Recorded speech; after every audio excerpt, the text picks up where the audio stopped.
రాజన్న సిరిసిల్ల జిల్లాలో మాజీ మంత్రి కేటీఆర్ ఎన్నికల ప్రచారం నిర్వహించారు. కాంగ్రెస్ ప్రభుత్వం అబద్ధపు వాగ్దానాలు చేసి అధికారంలోకి వచ్చిందని ఈ సందర్భంగా కేటీఆర్ విమర్శించారు. బీఆర్ఎస్ హయాంలో 3,000 కోట్లు ఖర్చు చేసి నేత కార్మికులను ఆదుకున్నామని కేటీఆర్ చెప్పారు. కేసీఆర్ కు మళ్లీ రాజకీయాలను శాసించే అధికారం రావాలంటే ఈ ఎన్నికల్లో బీఆర్ఎస్ ను గెలిపించాలని కోరారు. మతం పేరుతో బీజేపీ రాజకీయాలు చేస్తోందని కేటీఆర్ ఆరోపించారు.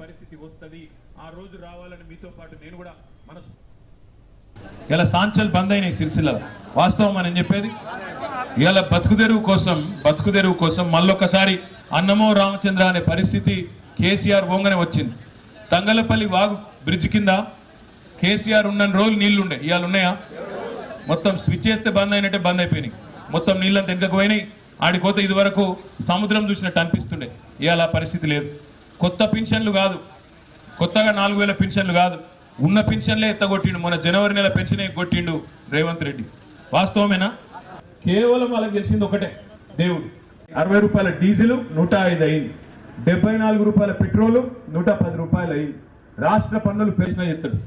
ఈ మధ్యన బీజేపీ వాళ్ళు ఒక మాట అంటారు, మీరు ఇంటూరో లేదో కానీ, అబ్ కీ బార్ 400 పార్ అంటారు. అంటే 400 దాటిస్తారట.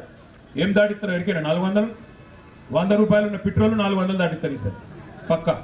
అందుకే దయచేసి నేను మీకు దండం పెట్టి చెప్పేది, మనకు పనికొచ్చేటోళ్ళకి ఓటేయాలి తప్ప అక్కడ